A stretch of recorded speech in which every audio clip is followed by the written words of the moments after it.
All right, guys, welcome back to the channel. Thanks for tuning in. This week, we're gonna try to find out what that annoying clicking sound is coming from the front wheels. Will we find out? Stay tuned. So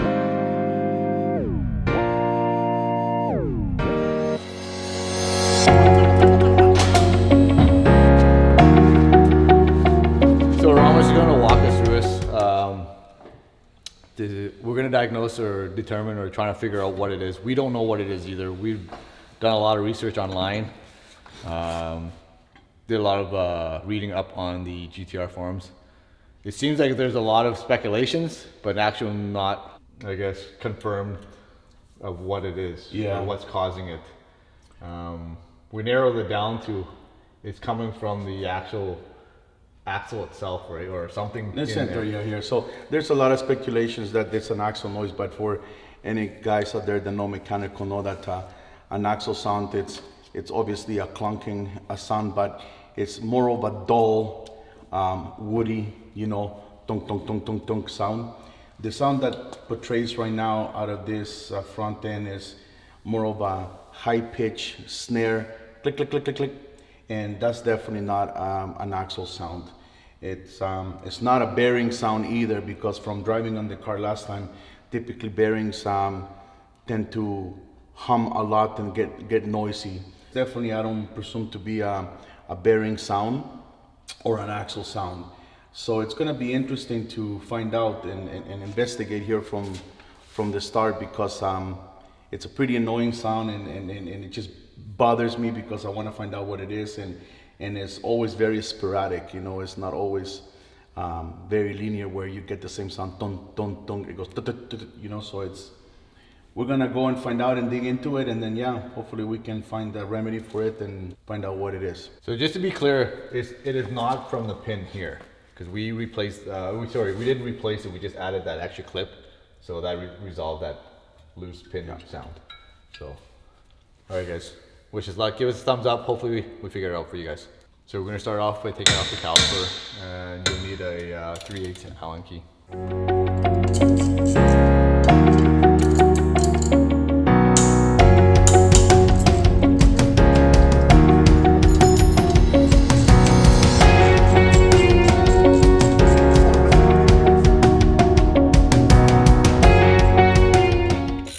I forgot to mention today's video is brought to you guys with just kidding. So there's on the two 3/8 Allens, there's one longer one and one shorter one, so don't mix them up, guys. So we got the 12 mil bolt off, and also it has a washer on it too. So we're gonna take some paint protection film here, and we're gonna protect the caliper from you want to just pull it up a little bit, Ross?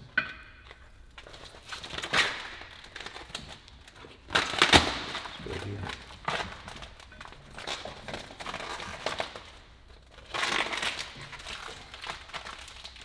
Something all mechanics should learn when you're working on these cars, especially car enthusiasts. They're very anal about getting their cars wrecked, so always think about protecting everything. Yeah, protect the precious metals.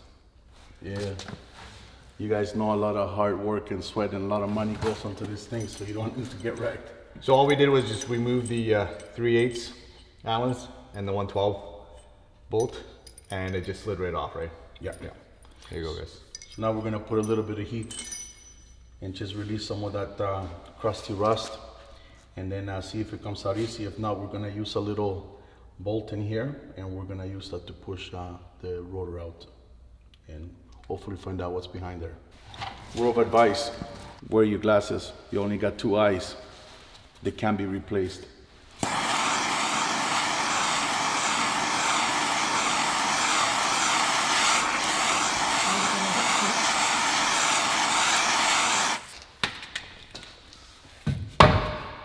There you go.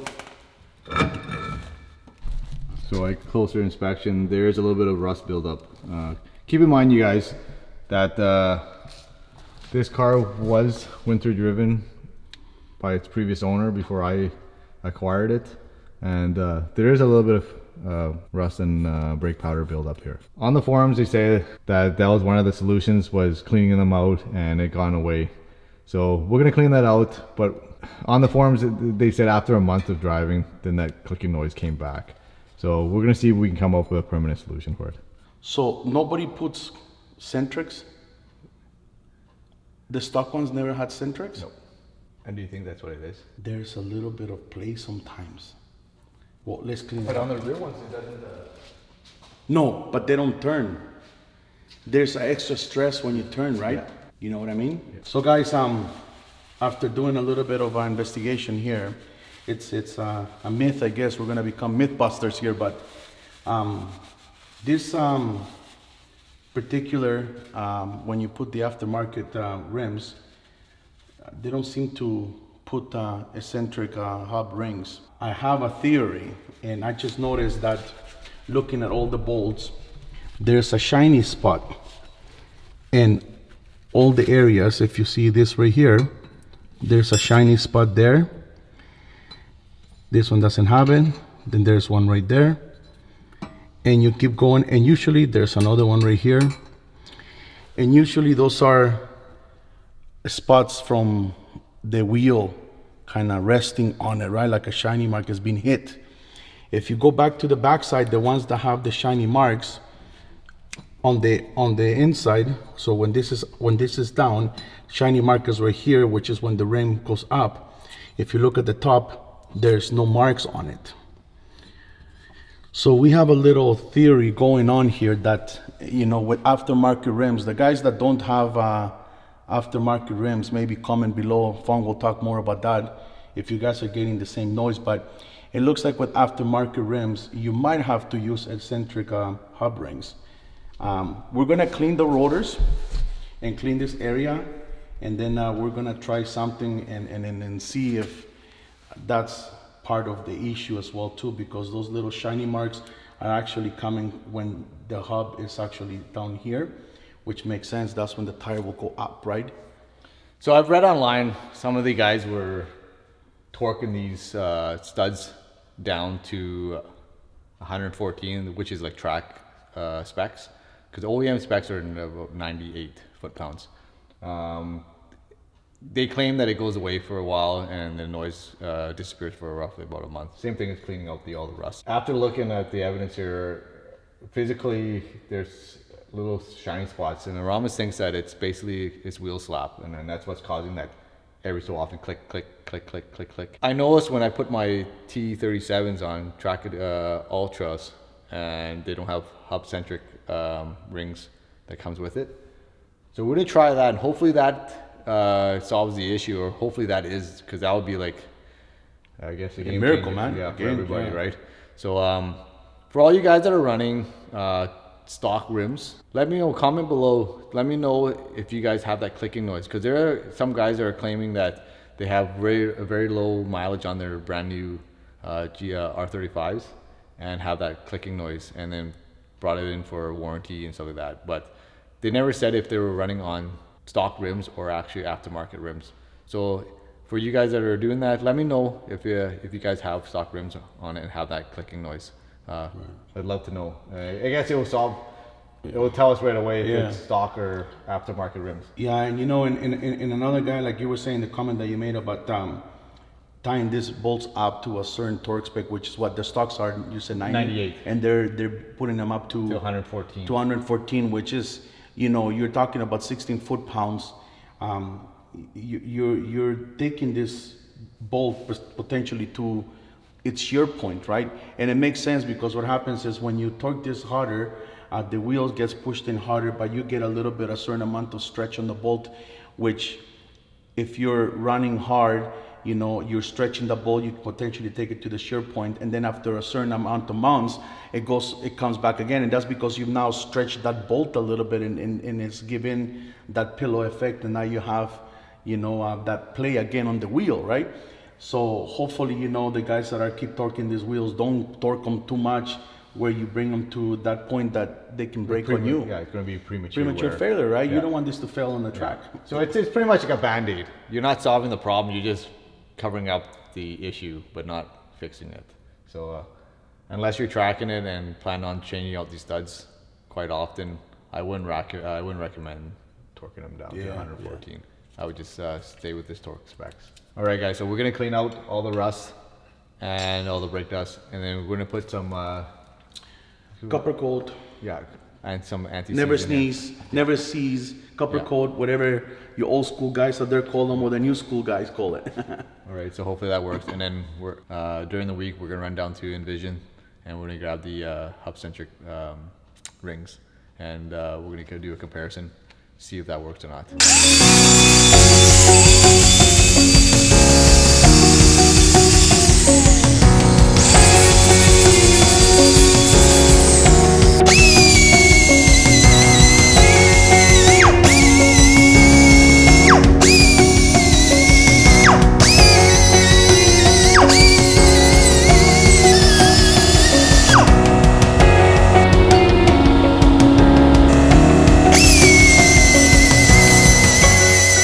Mark in here, see?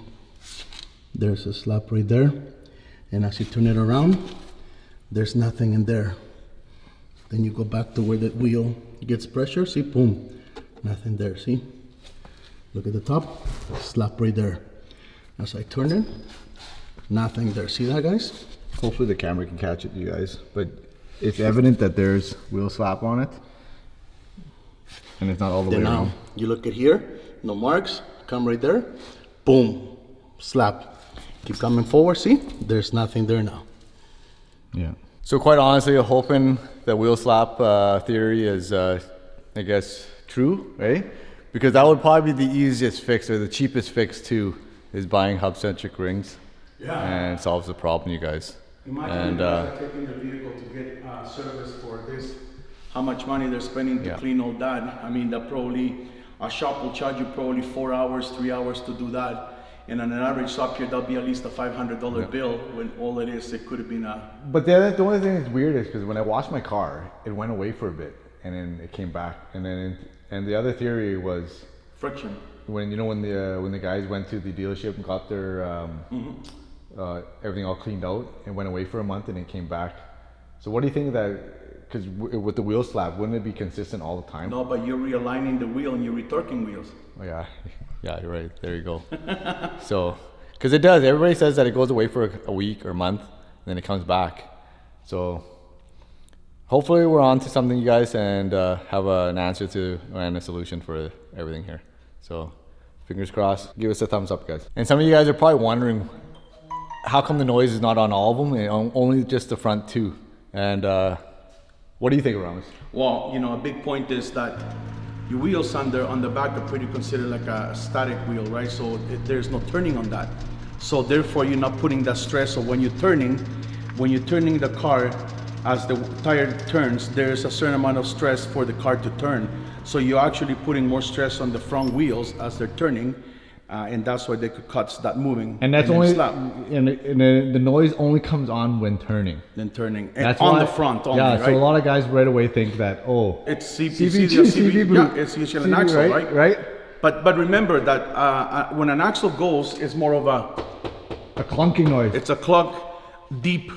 This is a high-pitched, snarey sound, you know? Yeah. Kind of like when we were kids, we would put a spoon in the back of your bike and make that funny noise, you know what I mean? That's not an axle or a bearing, because bearings, when they go, they hum. Yeah, you can it's feel a consistent friction. humming noise all the time. But this only comes on when you're turning. That's right, you know what I mean? And when an axle goes, yes, it gets a clunking only when you turn, because again, you're putting that stress into the axle and expanding the bearings, and when it fails, it goes cluck, cluck, cluck, cluck. Yeah. But it's a deep. Yeah. So there you go, guys. So don't get fooled by mechanics saying that, oh, it's an axle or a CV boot or bearings, because you get fooled and you're gonna take you for your money. Yeah, mechanics love to do that. Save your money for car parts, guys. Don't pay them for unnecessary parts getting changed out. Go ahead. What are we gonna do right now? So you know what? We're gonna do a little bit of a copper coat here, and we're just gonna put it in the back of the rotor here. Now, you really, for the guys out there, you guys got to really be careful with this. You really don't want to put it in an area where there's friction from the brakes, because you're definitely going to have brake failure. You definitely don't want to put it on your studs, because as you know, every torque spec is done dried. unless otherwise said by the manufacturer, torque wet. That means that you have to put some kind of lubricant to torque them. But typically 100% of all the wheel studs are done dry. So what happens is when you put this into a stud and it gets wet and you torque it, you're actually going to over torque the wheel. You know, and the crazy thing is, it's something so seemingly, you know, simple, but can cause a lot of problems. Oh, definitely. So we're just gonna put some of this in here just to stop a little bit of this rusting in the back, right? So we're just gonna put some spots in the areas in the back here. Sometimes in the mechanical world, they do this just to get rid of some noises too that can be caused from friction between, you know, the rotors and the hub there. Stuff gets in there. But like I said, you definitely don't wanna get into areas where the bolts go through, simply because you don't want that stuff on your bolts. Hopefully some of this will prevent some of the rust from coming back. Yeah, you know, that's pretty much it, right? You know, definitely don't want to put nothing here because, you know, it's sure it will worn off eventually, but nah, you don't want to put that stuff and put it into your pads, and now you have a plug pod and it's not going to be performing at 100%, right? So, you know, you guys out there, correct me if I'm wrong. You know, I just try to be cautious, but I'm old school mechanic too as well, and just do things different, right? Yeah, you guys, if you know anything, if we're doing it wrong, let us know. Comment below. You never stop learning. Remember that. Never stop learning, guys.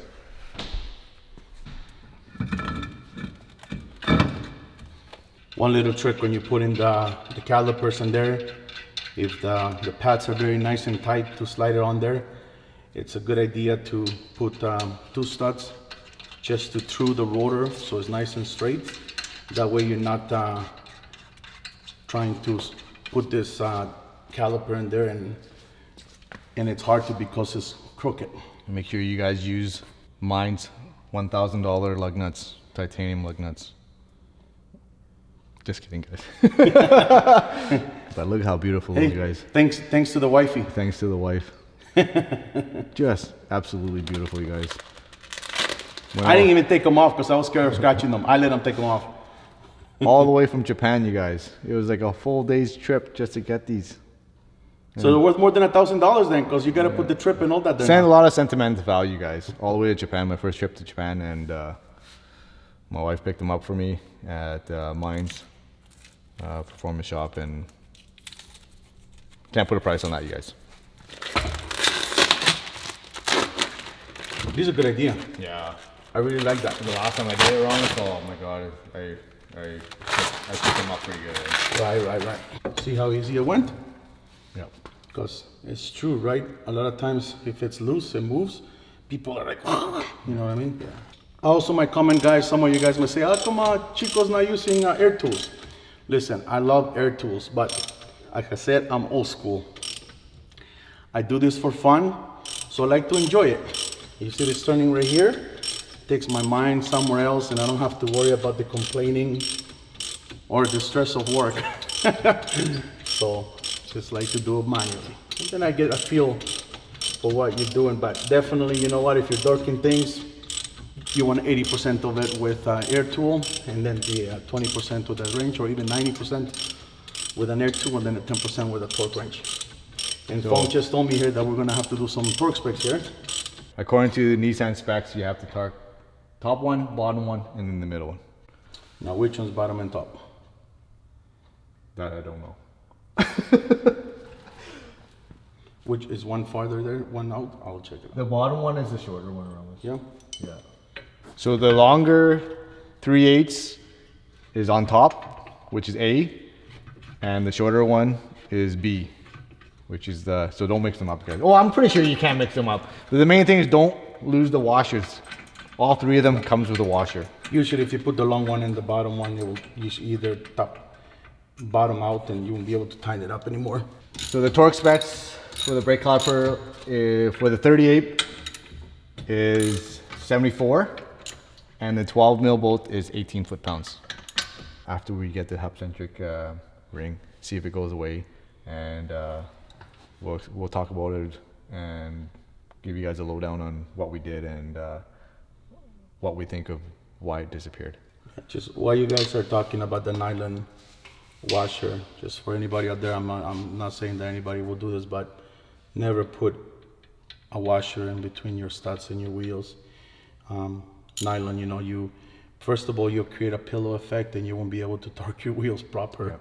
So it's a big fail. Yeah. Don't do that. It's the centric ring here. Most car guys will know better not to Yeah, do that, but there of are course. some guys that are Well, there's 18-year-old guys buying these cars now that don't know Yeah. nothing, and they go and try something. they feel really tight at the moment, but the amount of pressure and stress on that wheel, it's bound to come loose and fail. And unfortunately, some inexperienced car Yeah. enthusiasts Shouldn't bring age or anything, but an do experience. do yeah. make that mistake. Yeah. Yeah. It kind of, you guys are probably laughing like, oh, how stupid can you be? But honestly, there's young enthusiasts out there that are very inexperienced and thinking it's very harmless, but can be a catastrophic mistake. Yeah. So guys, the middle one is done at 18 foot-pounds. Sorry, 18, you guys. Once you do that, don't forget to go and double check the top and bottom again, because if that middle one was loose and you tighten it up, it Everything could else create will come movement, and you have to now double check everything again, right? All right, guys, so that's pretty much it for now. We're gonna take a break and run down to Envision and during the week, and then hopefully it works, guys. All right, guys, we are back. Finally picked up the hub-centric, or what are these called? Hub-centric rings, right? Rings. Yeah, hub-centric rings from Envision. Thanks again, Gerald and Peter, for hooking me up with these. A little different than what I'm normally used to, because these are aluminum, Yeah. right? Because normally they're what? Hard plastic. Hard plastic or Hard plastic, yeah. yeah, or urethane or something. Urethane, yeah. right? Normally, but yeah, kind of cool. I think it's going to be a lot more durable, because those hard plastic ones over a couple of seasons, when you go and you take them off your tires or your rims, Lost. no, they break. break, They disintegrate. They disintegrate. You know, like they all break. So, thanks again for the hookup. All right, so we're gonna quickly mount them on the hub and the rim. Go for a test drive, and then hopefully it solves the problem, you guys. All right, guys, the moment of truth. Let's do it.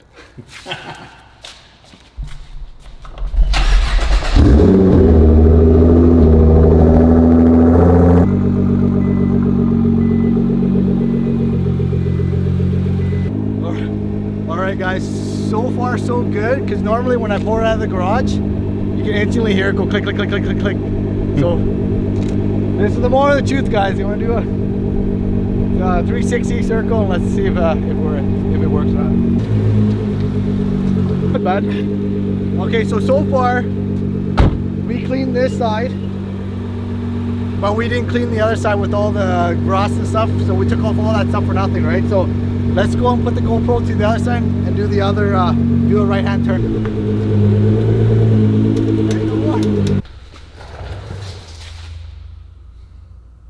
Alright guys, so as you can see in the end of the video there, the clicking noise went away for like just 2 minutes. So it's not the hub-centric ring. Don't waste your time cleaning the rotors and the brake discs. All the dust and stuff behind there doesn't make it go away. It'll just go back. Kind of disappointed. It's just a big bust. Don't know what to do, you guys. So we'll keep at it. We'll figure it out, and hopefully I can get rid of this annoying clicking sound. Maybe there's just a gremlin that will never go away.